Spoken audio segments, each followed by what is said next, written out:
자, 이 진심의 열매, 오늘 두 번째 말씀으로 에바브로디도에 대해서 함께 나누려고 합니다. 에바브로디도라는 사람은 이 이름의 뜻은 사랑스럽다라고 하는 뜻이라고 합니다. 에바브로디도에 대해서 얻을 수 있는 정보가 사실은 많지 않아요. 성경에는 그의 부모, 또 그의 신앙의 계기, 직분 등 직접적인 기록이 없기 때문에 알기가 어려워요. 다만 에바브로디도가 언급될 때의 상황을 봤을 때 그것은 그가 감옥에 수감된 바울을 돕기 위한 조력자로 바울의 편지를 빌립보 성도들에게 전달하는 전달자 역할을 했음을 성경을 통해 알 수가 있습니다. 당시 바울은 로마에서 복음을 전하다가 투옥돼서 군사의 감시를 받고 있었습니다. 이 소식을 듣게 된 빌립보 지역의 성도들은 바울을 몹시 걱정하고 그를 위해 물품과 또 조력자를 보내고자 했습니다. 바울에게 물품을 전달해서 또 그 곁에서 옥바라지를 해줄 수 있는 사람으로서 빌립보 교인 중에 에바브로디도가 선정이 된 겁니다. 빌립보서 4장 10절에 18절에 보면 나와 있어요. 특별히 빌립보 교회는 마게도냐라고 하는 지역에 있는데요, 이 빌립보 교회에서 바울이 있는 로마까지 거리가 제가 이렇게 검색을 해보니까 어떤 데서는 1200km, 어떤 데서는 2000km라고 되어 있어요. 여러분 생각해봐요. 여기서 부산까지 몇 킬로죠? 예? 500km인데 제가 한번 부산 운전하고 가봤거든요. 처음으로 한번 죽는 줄 알았어요. 야, 차를 숙여서 3번 쉬었어요. 2시간 쉬고 또 쉬고. 그러니까 이게 총 제가 따져보니까 한 거의 6시간 걸리더라고요. 그래서 내가 다시는 운전하고 안 간다 그랬어요. 여러분 500km가 차로 뭐 시속 140, 150 밟고 가도 5, 6시간 걸린다면 그때 당시 차도 없고 비행기도 없고, 여러분 1200km라고 해도 2배죠. 2000km면 4배예요. 이 거리가 얼마나 걸렸을까? 이걸 따져보니까 대충 한 달 걸렸겠더라고요. 그때 당시로. 여러분 가까운 거리예요, 어려운 거리예요? 너무 어려운 거리죠. 또 거기다가 여러분 그 당시엔 치안이 안 좋아가지고요, 길에 강도가 있고 도둑이 있고 우글거리던 이런 그런 시대적인 환경을 생각한다면 선교 비용과 물품을 들고 간다, 이거는 굉장히 강도 만나기 쉬운, 여러분 도둑놈들이요 냄새만 맡아도 돈 냄새가 난다는 거야 이게. 여러분 그렇대요. 나 예전에 그 당진에서 낙원사가 가는데 돈을 100만 원 넘게 들고 가는데 여길 붙들고 갔어. 왜냐하면 돈 냄새 맡는다 그래가지고. 이제 무서운 거야 이게. 요즘 시대에 뭐 통장에 있어요. 카드로 가면 되니까, 아니면 전화 한 통화로 보내달라고 입금하면 되니까 너무 좋은데, 그때 당시에는 다 차로 가야 됐잖아요. 악기 하나 살려고 그래도. 참 그렇게 두렵게 전차 타고 막 이걸 자꾸 속으로 이렇게 자꾸 갔던, 그러면 더 들키는데 그걸 몰랐던 거죠. 자, 아무쪼록 그때 당시에 이제 좀 골목길 같은데, 광야길 같은데 도둑놈이 나타나서 딱 그렇게 강도 만난 그 사마리아 비유도 있고 여러분 있잖아요. 그게 다 그런 내용이에요. 자, 아무쪼록 그렇게 이제 가려다 보니까 목숨을 내놓는 일이 일어날 수밖에 없는 거죠. 그래서 무사히 도착하더라도 로마인들이 바울에게 사형 판결을 내린다면 곁에서 그를 도운 자 역시 처벌을 당할 수밖에 없는 상황이었어요.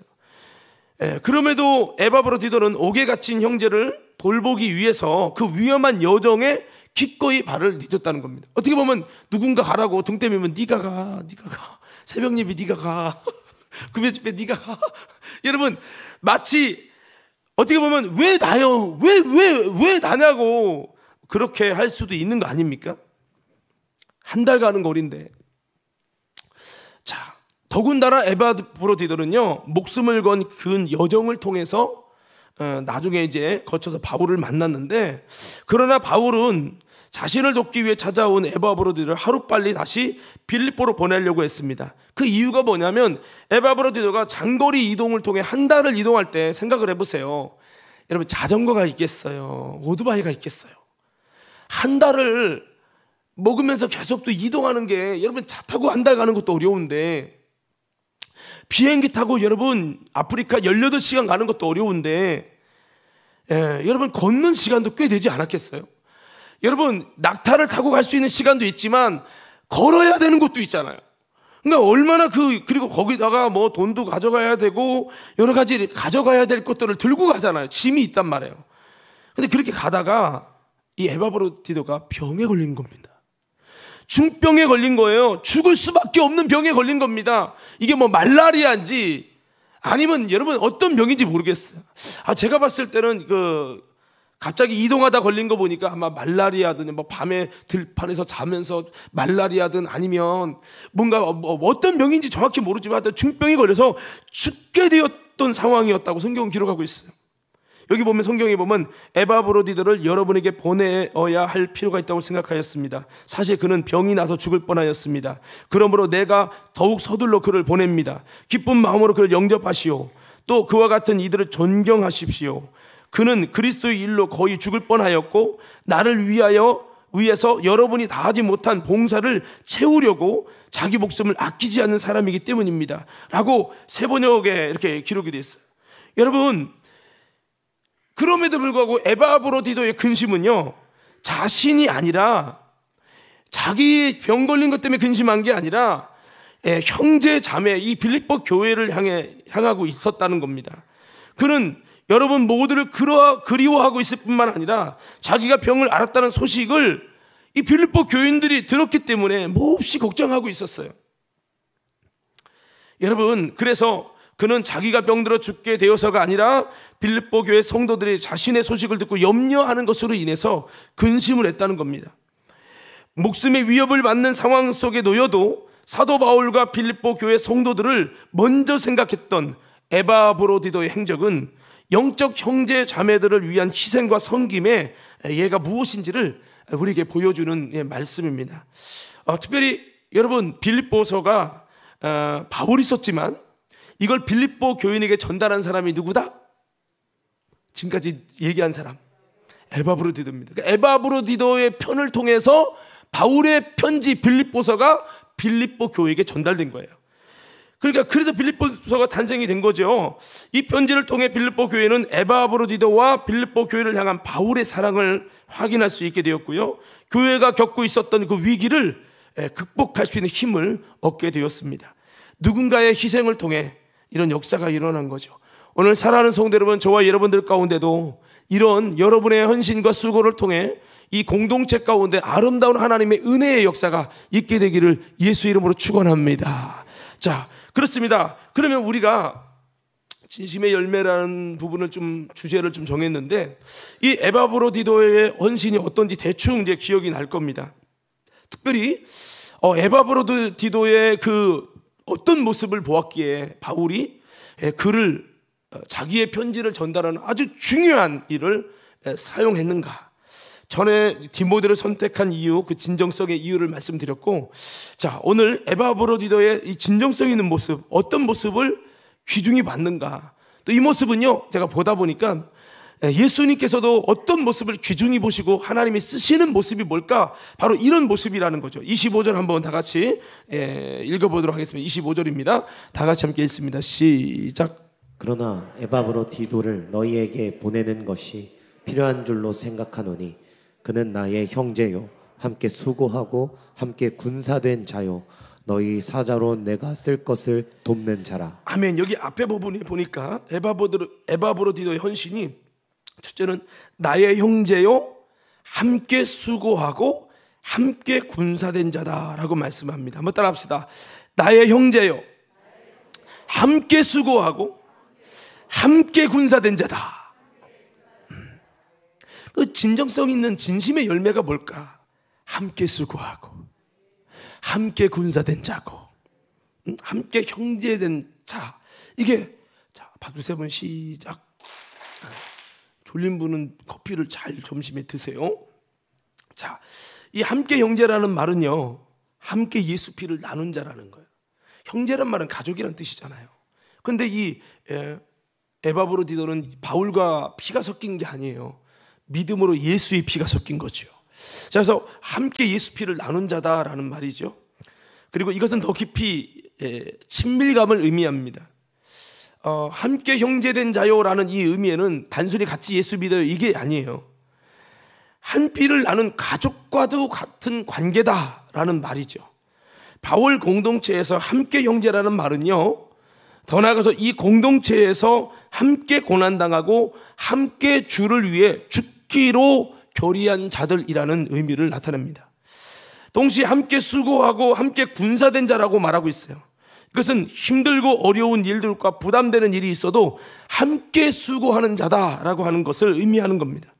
저는 우리 과림교회 성도들이요, 이렇게 교회가 어려움 속에 있을지라도 함께 수고하고 함께 아파할 수 있는 그런 형제로서 동역자가 될 수 있는 저와 여러분 되기를 예수 이름으로 축원합니다.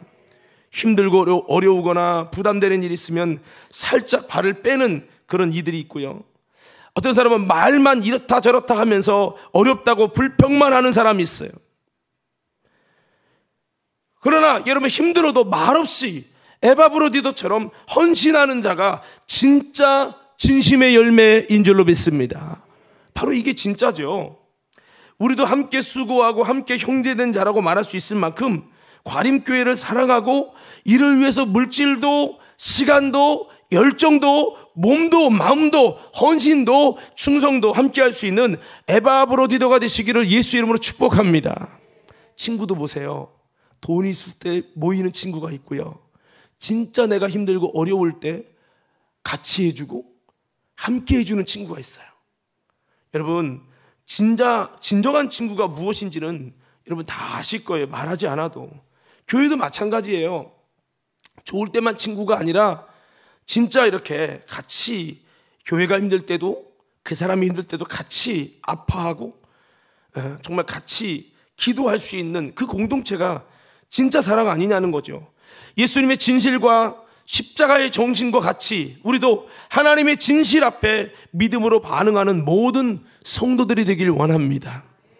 그래서 교회 사랑은 바울이 후에 깨달은 거지만 교회 사랑은 예수님 사랑이라는 거예요. 한번 따라합시다. 교회 사랑은, 크게요, 교회 사랑은 예수님 사랑입니다. 바울은 그리스도의 남은 고난을 내 육체에 치우겠다, 그 교회를 위해서 내 육체에 치우겠다. 바울은 교회를 마치 예수님을 사랑하는 것처럼 그렇게 여기고 믿고 그렇게 사랑하고 교회를 위해 순교하고 헌신한 사람이에요. 늘 눌리는 것이 있다면 이 교회에 대해서 그렇게 교회 중심적이에요. 교회 중심적이지 않다는 것은, 교회를 사랑하지 않는다는 것은 그 자체의 신앙에 이미 미혹되어 있는 겁니다.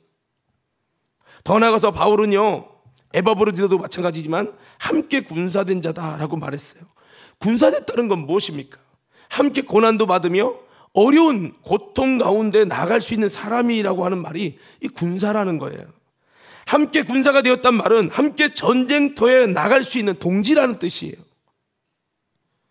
함께 사역하다가 죽을 수 있는 그런 현장의 아픔 속에도 목숨을 아끼지 않고 뛰어들어갈 수 있는 사람, 진정성과 중심이 있는 사람, 말뿐인 사람이 아니라 중심을 다해서 함께 할 수 있는 의리 있는 친구. 할렐루야. 이게 진짜라는 거죠. 이게 바로 이 군사된 자라는 말은 이런 의미예요. 그래서 바울은 이런 사람을 정말 특별하게 여겼어요. 동역자 중에서도 이렇게 함께 나와 함께 죽을 일 있으면 같이 죽고, 바울 때문에 같이 신라가 감옥에 갇히고 같이 매를 맞았잖아요. 그러면서 같이 그 사역을 포기하지 않잖아요. 재밌고 여러분 쉬울 때 적당히 같이 서로가 윈윈하고 적당히 유익함을 여러분 그 서로가 이렇게 가져올 수 있는 관계, 여기서 하는 것과 죽음의 터널을 같이 지나가며 예수 그리스도를 위하여, 할렐루야, 이걸 같이 지나가는 다음에 같이 뭉쳐진 관계는 완전히 차원이 다르죠. 저는 우리 과림교회가 에바브로디도처럼 이런 진심의 열매를 가진 저와 여러분이 되길 원합니다. 제가 늘 꿈꿨던 교회가 있어요. 그것은 부흥하는 것도 원하지만은 정말 힘들고 어려울 때 정말 내 것을 내려놓고 같이 아파하고 힘들어하면서 같이 갈 수 있는 사람의 공동체, 이들이 있다면 너무 좋겠다. 정말 너무나도 힘들어 힘에 버겨울지라도 같이 그렇게 헌신하고, 같이 나는 돈이 있으니까 나는 적당히 이 정도만 할 거야, 이게 아니라 같이 어려울 수 있다면 나도 모든 거 다 내려놓겠다, 이런 마음이 있었어요. 제가 예전에 찬양단 전회교회 할 때 재우도 있어서 알겠지만 제가 그랬어요. 이런 중심을 가지고 내가 너희들을 위해 최선을 다할게. 새벽 2시, 3시까지 차 운행할게. 천안, 서울 다 운행할게. 같이 아파하고 나 그때 갔다 와서 새벽 예배 드린다.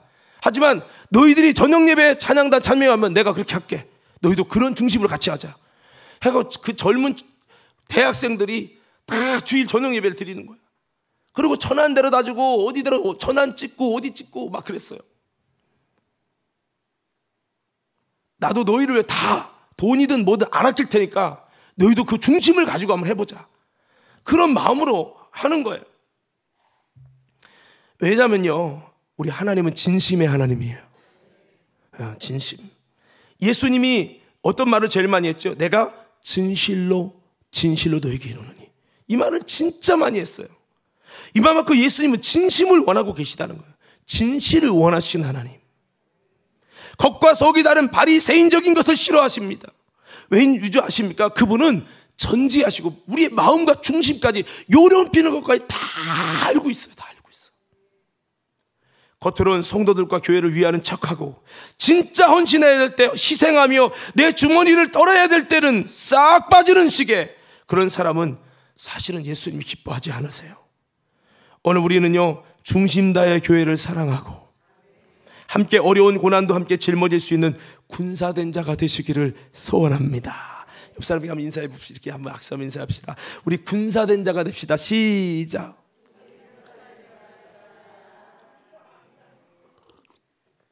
또 여기 개발된다고 또 이사가 흩어지면 빠이빠이 과림교회, 빠이빠이 가까운 교회 오케이 이러지 마시고, 건축하는데 헌금하는데 부담되니까 부담 없는 교회로 가자. 아싸. 여러분, 바울의 연장은 돈의 문제가 아니에요. 잡혀 죽는 거예요. 매 맞는 거예요. 바울의 사역은 굉장히 세상 말로 말하면 빡셉니다, 여러분. 꼭 바울만 사역자입니까? 바울 안 해도 되잖아요. 뭐든 이렇게 힘들게 해야 하고 목숨 걸고 저렇게 해야 됩니까? 그럴 수 있는데 에바브로디도는 바울의 사역의 가치를 알았기 때문에 함께 군사된 자로 같이 고난을 겪으며 하는 거예요. 한 달 동안 가야 된다고 아유 나는 싫어 이렇지 않았어요. 여러분, 군사된 자가 어떤 사람인 줄 아십니까? 디모데후서 2장 3절 4절 다 같이 한번 읽어보도록 하겠습니다. 함께 읽겠습니다. 시작. 너는 그리스도의 예수의 좋은 병사로 나와 함께 고난을 받으라. 병사로 복무하는 자는 자기 생활에 얽매이는 자가 하나도 없나니 이는 병사로 모집한 자를 기쁘게 하려 함이라. 아멘. 여기 보면 군사의 신앙생활할 때 군사된 신앙의 특징이 두 가지가 있는데, 첫째는 주님과 함께 고난을 받는 것입니다. 고난을 함께 받을 수 있는 자가 아니라면 죄송합니다, 군사의 신앙은 아니야. 두 번째, 바로 자기 생활에 얽매이지 않는 거예요. 이유는 나를 모집하신 주님을 기쁘시게 하기 위하여. 이렇게 나의 삶을 주님께 드리는 거죠. 이게 군사된 자라는 거예요. 바로 에바브로디도는 이런 사람이었어요. 자기 생활이 얼마나 귀중합니까? 내가 병들면서까지 가야 됩니까? 저도 아프리카 갈 때 고민했어요. 전 솔직히 아프리카 말라리아만 없다면 100번도 가겠어요. 비행기 타는 게 힘든 게 아니라 저는 말라리아 한번 걷다가 죽다 사는 사람이기 때문에 그놈의 모기가 싫은 거야, 나는. 근데 어떻게 해요? 말라리아가 많아요. 근데도 가야 돼요. 목숨 걸어야 돼요. 또 다시 죽을 수 있어요. 근데요, 그래도 치아는 괜찮잖아요. 안전은 되잖아요. 근데 여러분, 에바브로디로 가는 그 현장은 악조건이었어요. 그러니까 결국 병나서 죽을 뻔했잖아요. 그럼에도 불구하고 고난을 함께 받으려고 하고 자기 생활에 얽매이지 않고 오직 나를 모집한 그 주님만 기쁘시게 하려고 하는, 야, 정말 이런 군사, 이런 군사가 좀 있다면 저도 목회할 맛이 더 나고 좋을 것 같아요. 자, 군사는 나와 함께 고난을 받는 자라고 했습니다. 군사는 또한 자기 생활에 얽매이는 자가 하나도 없는 것처럼 군사된 자는 자기 생활에 얽매이지 않고 주님을 온전히 섬기는 헌신자라고 말하고 있습니다. 이런 자가 된다면 주님의 기쁨이 되겠죠. 우리 과림교회 가운데도 이런 헌신된 진심의 진정성의 열매가 맺혀지기를, 아니 많이 맺혀지기를 간절히 소원합니다. 로마서 8장 15절 17절에도 바울은 이렇게 말씀을 하고 있습니다. 다 같이 한번 읽어봅시다. 시작. 너희는 다시 무서워하는 종의 영을 받지 아니하고 양자의 영을 받았으므로 우리가 아빠 아버지라고 부르짖느니라. 성령이 친히 우리의 영과 더불어 우리가 하나님의 자녀인 것을 증언하시나니 자녀이면 또한 상속자 곧 하나님의 상속자요 그리스도와 함께 한 상속자니 우리가 그와 함께 영광 받기 위하여 고난도 함께 받아야 할 것이니라. 아멘. 여기서 바울은 꼭 군사가 아닐지라도 주님의 자녀라면 이렇게 말합니다. 여러분, 내가 예수 그리스도를 믿음으로 말미암아 주님의 자녀가 되었다고 인정하시는 분은 크게 아멘하십시다. 여러분이 믿으면, 여러분이 부족해도 믿음 때문에 주님이 하나님의 자녀가 되는 권세를 주시는 거예요. 이거 이미 받은 거예요. 근데요, 바울은 이렇게 말하면 자녀이면요, 누구예요? 주님의 상속자요, 하나님의 나라의 상속자요, 천국을 물려받을 상속자라는 거예요. 그러면서 뭐예요? 그리스도와 함께한 상속자요, 그래서 주님과 함께 영광을 얻을 사람이라는 거예요. 그렇기 때문에 그런 상속자요, 그리스도와 함께한 상속자인데, 영광을 받을 자인데, 영광을 받을 상속자요, 주님의 자녀라면 마땅히 해야 될 게 있다는 거예요. 그게 뭐라고요?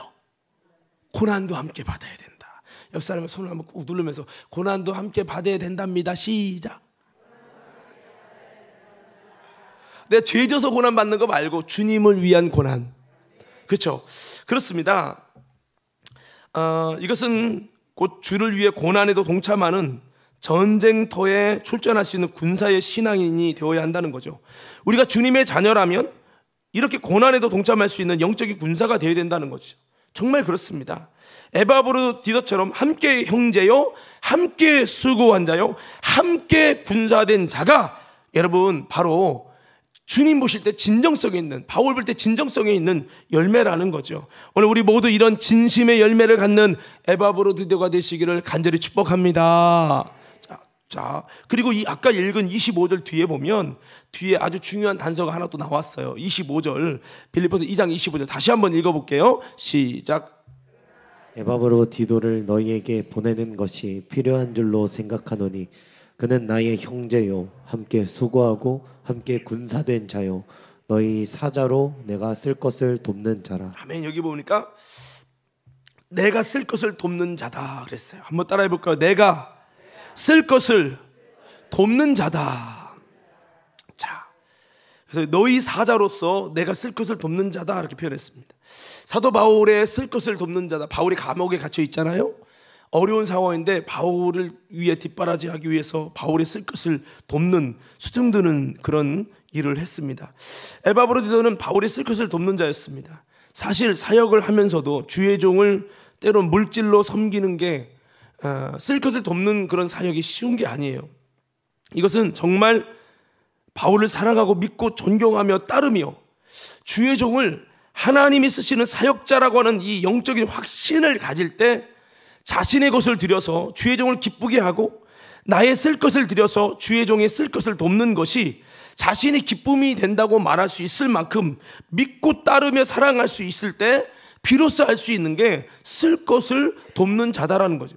여러분, 나 쓰기 바쁘고 내 자녀 쓰기도 바쁜데 어떻게 여러분 하나님의 사역자의 쓸 것을 도울 수 있단 말입니까? 이게 정말 쉬운 게 아니라는 거죠. 이 정도가 되었다면 얼마만큼 바울을 신뢰하는 것일까라는 겁니다.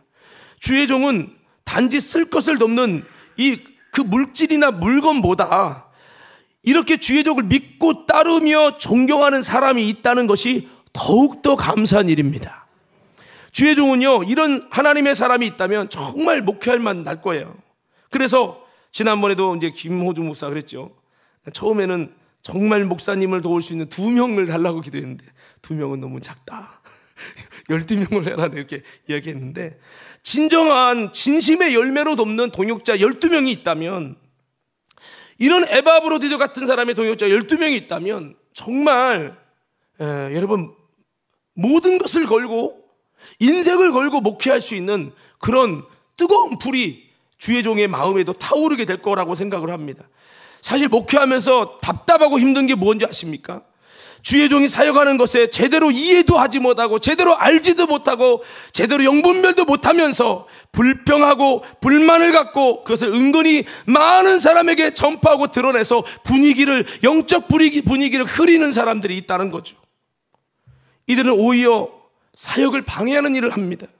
부정적이 되기 전에 내가 생각하는 게 지극히 자기중심적인 것은 아닌지, 또 내가 믿고 싶은 대로 믿고 생각하고 싶은 대로 생각하는 건 아닌지, 이게 잘못되었다고 생각하는, 여러분, 그 생각이 정말 옳은 것인지를 판단해 봐야 되는데 그렇지 않고, 마치요 정치를 보는 사람이 민주당은 민주당 TV만 봐요, 보수적인 사람은 보수적인 TV만 봐요. 그러다 보니까 너무 편향적으로 보는 것이 문제다 보니까, 여러분, 왜 저 사람들은 저래, 뭐 꼴통 보수다, 꼴통 좌파다, 막 서로가 막 이렇게 양극화가 심해지잖아요. 마치 이것처럼 내가 원하는 것으로 내 안경을 쓰고 보니까 그런 교회만 눈에 들어오는 거야. 그런 목사님만 눈에 들어오는 거야. 그러니까 왜 저렇지? 왜 저렇지? 비판하게 되는 거죠. 이것은 저만의 일이 아닙니다. 여러분, 고린도전서에서도 사도 바울에게 거짓 교사들, 그 다음에 다른 복음, 다른 영이 들어왔던 사람들이 사도 바울을 이렇게, 네가 사도냐 하면서 이렇게 비판했어요. 바울을 이상하게 보는데 할 말이 없어요.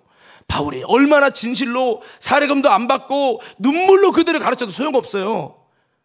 그들이 그렇게 보는 데는 장사가 없는 거예요. 이미 미혹이 되고 이미 마음이 변질되고 이미 바울을 곁눈질하기 시작하니까 여러분, 장사가 없는 거예요. 사람은요, 자신의 성향대로 찾아보고요, 자신의 성향대로 바라보게 돼 있어요. 그래서 영의 사람은 영적인 교회를 보게 되고요, 육의 사람은 육적인 교회를 보게 됩니다. 인문학 좋아하는 사람은 인문학하는 설교하는 목사님 잘잘잘 이것만 듣게 되어지고요, 다 여러분 성향대로 가는 거예요. 기도하는 사람은, 영적인 사람은 영적인 메시지를 듣게 돼 있습니다. 중요한 건 뭔지 아십니까? 내 수준으로 찾아보고 그것을 일반화시키고 그것이 모든 것이 그냥 착각하고 그것으로 판단의 기준을 삼고 정죄하고 판단하고 불평한다는 거예요. 때로는 그것이 잘못 가는 경향이 될 수 있다는 거죠. 저는 우리 과림교회 믿음의 성도들이 찾아보는 이런 모든 부분들이 편향되지 않기를 예수의 이름으로 축원합니다. 그러면 오해를 갖게 되고, 때로는 목사님 이해가 안 되네, 왜 저렇게 설교하지? 이해가 안 되네. 고개를 절절로 흔들다가 나중에는요, 흔들다가 나가요. 진짜 그렇습니다, 여러분. 그래서 정말 우리는 제대로 알아볼 필요가 있어요. 예전에 제가 그런 이야기를 했어요. 제가 젊을 때 하도 화가 나가지고 수석 장로님을 임원회의 때 망신을 시킨 적이 있어요. 이유는 이래요. 목사님을 비판하는데 장로님이, 그것도 교회 성도들 절반 이상은 그 장로님에 다 놀아나는 정도로 파워 있는 장로님입니다. 그분이 예하면 다 예예요. 그분이 아니라면 다 아니야. 이 정도 파워 있는 분이 비판을 하기 시작합니다. 왜 예배 시간에 찬송가가 아닌 복음성가를 부르냐고, 임내성을 왜 하고 폐회성을 왜 하냐고, 왜 복음성가를 부르냐고, 찬송가 많은데. 그러면서 잘못된 예배라고 비판하고 정죄하고, 아무 그거에 대해 말해주는 사람이 없는 거예요. 제가 일어나서 얘기했죠. 지금 앞서가는 많은 교회들이 이 당진 시내만 별로 안 할 뿐이지 앞서가는 교회들이 다 하고 있습니다. 교회를 딱 댔더니 나중에 하는 말이, 그러면 그런 교회가 있다는 사례를 갖고 올 수 있냐? 얼마든지요. 제가 갖고 와서 싹 보여줬어요. 장로님이 아무 말도 못했어요. 여러분 물어봅시다. 주일날에 찬양할 때 복음자가 부르면 돼요, 안 돼요? 빨리 얘기해봐요. 돼요, 안 돼요? 여러분, 우리 찬송가에 들어간 예수 우리 왕이요, 이거 복음자가였어요. 지금 여러분 600장이 넘는 이 찬송가에 예수 우리 왕이여가 들어간 거 아십니까? 찬송가 결정을 누가 해요? 하나님이 하십니까? 목회자들이 하는 거 아닙니까? 예배가 뭔지도 모르고 찬양이 뭔지도 모르고 무조건 비판하는 거예요. 왜? 우물 아닌 개구리니까요. 그게 너무 싫었어요. 저는 예배를 무너뜨리고 우물 아닌 개구리가 돼서 구태연한 옛날 습관이 젖은 전통적인 예배만을 고수하고 그렇게 안 하면 다 잘못된 것처럼 취급하는, 그게 너무 싫었어요. 그래서 제가 원래 안 나서는 사람인데 그때 나서서 이야기해서 그 장로님이 사실은 망신을 당했지요. 나중에 그 장로님이 저를 담임 전사로 불렀어요. 단독 목회를 위해서. 여러분, 그래서 우리가 이런 부분들을 굉장히 위험할 수 있는 거죠. 자기 수준만큼 보게 된다. 한번 따라합시다. 내 수준만큼 보게 되어 있습니다. 다시 한번 내 수준만큼 찾게 되어 있습니다. 예, 그래서 이게 굉장히 위험한 거예요. 바울이 왜 바나바와 결별했습니까? 마가와 영적인 성향도 다르고 이런 다른 영적 성향을 추구하면서 괜찮다고 여기는 사람과 함께 사역하다 보면 굉장히 많이 부딪힌다는 것을 알았어요. 사역에 더 안 좋은 결과가 나타나고 바울도 또 바울의 이 야성과 특성이 제대로 나타나지 않는다는 걸 알았기 때문에 바울은 거기서 결별하고 딱 선을 긋습니다. 그래서 사실 잘 헤어졌고요. 바울에게는 이런 바울의 영성과 특성을 인정하고 믿고 따르며 바울의 그 진정성을 인정하고 따르는 바울의 동역자를 하나님 붙여주셔가지고 바울의 공동체가 되게 해서 사도 바울의 그 진심을 알고 그렇게 바울에 위해서 바울의 사역에서 목숨을 걸고 따르는 그런 동역자들이 생겨짐으로 인해서 바울 사역은 왕성하게 이루어졌습니다. 신약 성경의 절반 이상의 바울 여러분 서신이 기록됐죠. 초대교회 가운데 여러분 100년 200년이 흐르면서 얼마나 많은 이 성경이 정경화되면서 200년 300년이 흐르면서도 초대교회 가운데 바울의 영향력은 엄청났어요. 그래서 성경의 27권 중에 여러분 절반 이상이 사도 바울의 서신이 됐죠. 저는 바울이 정말 선택을 잘했다고 생각해요. 사도 바울의 그 영적인 야성을 죽이는 교회가 아니라 그 야성을 잘 살릴 수 있는 그 공동체가 형성될 수 있도록 여러분 그렇게 선택한 결과 그렇게 바울과 같이 뜻을 같이 하는 사람들 이들이 붙게 되어진 거예요. 저는 앞으로 교회가 이렇게 사역을 하게 되어줘야 된다는 생각을 갖습니다. 중직들이 주의 종에 대한 사역과 목회 방침과 비전에 대해서 중심으로 좋아서 믿고 따르는 그런 중심부에 중직들이 있을 때 하나님의 나라가 세워질 줄로 믿습니다. 제가 지난번에 황성은 목사님을 만났어요. 대화를 하는 중에 이야기를 해보니까 이런 얘기를 목사님이 거기 이번에 건축 이제 좀 있으면 마무리하는데요. 저는요 이 저와 비전과 뜻을 같이 갖고 가는 사람들 그런 사람만 내 중심에 중직 세웁니다. 이거 반대하는 사람은 절대 세우지 않습니다. 나와 가까이 있는 분들은 같은 마음과 중심과 이걸 이해하고 갈 수 있는 사람들만 내 옆에 쫙 포진되어 있습니다. 반대하는 사람 없어요? 그런 사람은 아예 옆에 두지를 않습니다. 주성민 목사님 똑같습니다. 앞서가는 여러분 영적으로 부흥하는 교회들의 특징 중에 하나가 대부분 그렇다는 거예요. 요즘에도 이렇게 좀 저희 교회보다 더 많이 부흥하고 있는 이재일 목사님네도 물어보니까 작년에도 뭐 새신자가 몇백 명이 들었대요. 막 부흥하고 있는데 그 목사님도 이제 성향이 그래요. 그런 성향이 같이 중심으로 같이 가지 않는 분들은 아예 이렇게 거리두기를 해버립니다. 이유는 하나예요. 저는 너무한 거 아닌가? 사랑하고 품고 가야 되는 거 아닌가? 이런 마음이 오히려 반대의 마음이 제게 들 만큼. 근데 이게 어떻게 보면 바울이 바나바에게 너무한 거 아니야? 바나바가 바울을 이렇게 끌어줬는데 바울이 그러면 안 되지. 오히려 그런 마음이 어쩌면 제 마음인지도 몰라요. 근데 바울은 인정사정 보지 않고 인정사정 보지 않은 게 아니라 하나님의 비전과 중심을 따른 거죠. 그렇게 함으로 인해서 하나님이 그 바울의 중심과 진정성을 믿고 따라줄 수 있는 하나님의 사람들을 붙여주시고 그 바울의 공동체가 더 왕성하게 바울의 야성과 중심과 진정성 있는 그렇게 뜻을 같이 하는 목숨을 걸고 에바브로디도처럼 함께 그렇게 갈 수 있는 바울의 사역을 돕고 쓸 것을 정말 중보하며 도울 수 있는 성경에 보니까 오히려 바울의 목숨을 대신할 수 있는 그런 그 정도로 그 바울의 사역을 중심으로 돕는 그런 멤버들이 하나씩 늘어나는 거예요. 디모데가 되어지고 에바브로도 되어지고 베베 집사가 되고 브리스고 아굴라가 되어지고 할렐루야.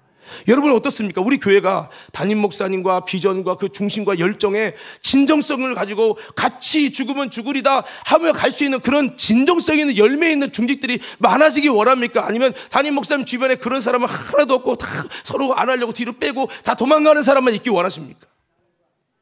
전자요 후자요? 예? 전자요? 전자가 되려면 우리가 여러분 기도해야 돼요. 주여 에바브로디 같은 진정성 있는 하나님의 사람들이 많아지게 하여 주옵소서. 그렇습니다. 에바브로디도는 바로 바울의 쓸 것을 돕는 자가 될 만큼 중심으로 바울을 믿었고요. 그의 사역의 중심으로 인정하며 따랐고 그의 영성과 목회에 큰 존중과 사랑을 가지고 주의 종을 섬기는 것이 곧 하나님을 섬기는 것과 같다고 하는 믿음으로 나갔기 때문에 바울은 더더욱 믿고 맡기며 중요한 부분에서도 그런 에바브로디도를 보낼 수 있었던 거예요. 이건 누구를 편향하고 누구만을 좋아하고 그게 아니에요. 나한테 잘하는 사람이니까 보낸다 이게 아니라 하나님의 마음으로 그렇게 할 수 있는 것이 믿음이었고 그렇게 할 수 있는 게 주님의 마음을 가졌고 그렇게 할 수 있는 하나님의 나라와 사역에 대한 가치를 아는 사람이었다고 판단했기 때문에 이 중요한 빌립보서를 서신을 감옥 중에 눈물과 함께 보낼 수 있었던 거죠. 오늘 사랑하는 믿음의 성도 여러분, 저와 여러분도 이렇게 진정성 있는 하나님의 놀라운 열매를 가지고 쓰임받는 임원들이 되기를 예수 이름으로 축원합니다. 이런 사람들이 많아진다면 우리 교회에 하나님이 부흥을 주실 줄로 믿습니다. 여러분, 종교적 교회가 어떻습니까? 담임 목사님 따로 놀고 장로님 따로 놀고 누구도 헌신할 사람 없고 서로가 여러분 발빼기 바쁘고 여러분 서로가 충성하고 비난하고 여러분 불평하고 원망하고 누구 탓만 하고요. 이게 종교적 교회죠. 바울의 공동체 생각해 봅시다. 한번 생각해 봐요. 바울의 공동체 진정한 사랑이 있었을까 없었을까요? 있었죠. 목숨을 같이 걸 수 있는데요. 바울을 진정한 주의 종으로 믿었을까요? 안 믿었을까요? 믿었죠. 저는 그런 공동체를 꿈꿉니다. 숫자가 많은 교회도 좋지만 정말 가슴으로 같이 믿고 신뢰하고 갈 수 있는 그 사역의 진실과 중심을 같은 마음으로 가지고 갈 수 있는 그런 동역자가 많은 교회. 여러분 기분 나쁜가 보죠? 우리 옆 사람께 인사합시다. 우리가 그렇게 돼야 합니다. 시작.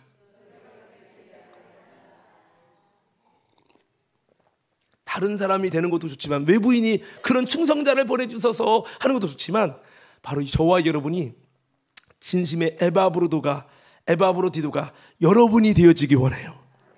그래서 나중에 이 지역이 좋아져서 사람이 모이더라도 과림교회 사람들은 요즘 찾아보기 어려운 교회 성도들이 어떻게 저런 마음으로 하고 놀랄 만큼 그런 저와 여러분들 모두가 되기를 간절히 사모합니다.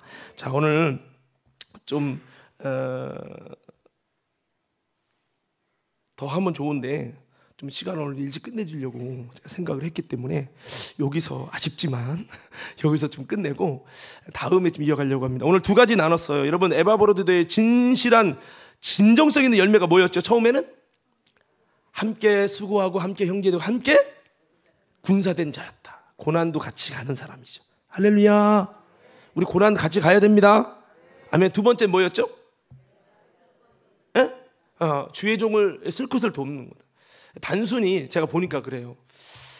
성도들이 은혜 받으면 저를 사랑하더라고요. 그리고 오리고기라도 살려고 오고. 근데 이제 이게 1년 지나면 약발이 떨어지나 봐. 그러면 그때부터 설교가 안 들어오면 이제 오지도 않고 이제 그래요. 그래서 내가 생각해서 1년이 약발이니까 1년 안에 효부를 봐야 된다.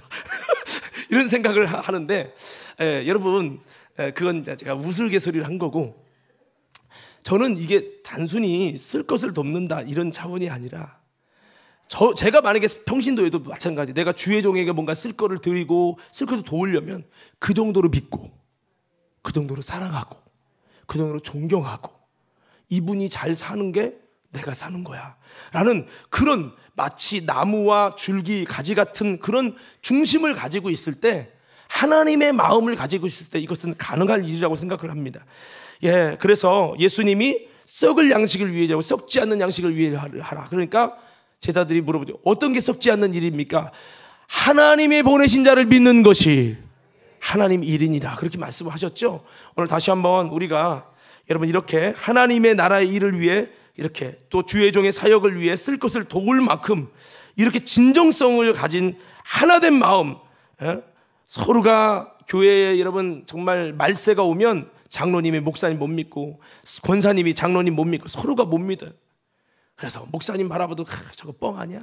자꾸 막 욕이 나오고 막 이런 신뢰가 무너지고 진정성이 무너지고 중심이 없어지고 다 형식적이고 의무적으로 바뀌어요. 저는 이런 공동체를 하고 싶지 않아요. 주여, 우리 교회가 진정성 있는 교회가 되게 하옵소서. 세상에서는요, 돈 있으면 기웃거리고 이득 있으면 뭔가 하잖아요. 이게 아니라 교회만큼은 돈이 없어도 못 배웠어도 정말 여기서 내가 세상에서 찾을 수 없는 진정성의 사랑을, 진정성의 모습을 내가 보았다고 하는 그런 고백이 나올 만큼 이 교회 공동체가 그렇게 주님의 사랑으로 뭉쳐져서 정말 같이 가는 교회가 된다면, 그것에 목숨을 걸 수 있는 공동체가 된다면 아름다운 공동체가 될 겁니다. 신천지 갔더니 다른 건 모르겠고 신앙은 모르겠고 너무 진정성인 사랑 때문에 거길 떠날 수 없었다는 고백을 들었어요. 우리가 이단만도 못한 관계가 되면 어떻게 해요? 세일 모임하는데 진정성이 없어가지고 나눔하기도 싫고 모이기도 싫고 시간 낭비라 생각하고 이렇게 돼서는 안 되겠어요. 우리가 정말 진정성 모습으로 여러분 이렇게 또 사역을 위해 쓸 것을 도울 만큼 그렇게 여러분 하나 된 우리 모두가 돼서 에바브로 디도처럼 진정성의 열매로 하나님께 영광 돌리는 저와 여러분 모두가 되기를 예수 이름으로 축원합니다.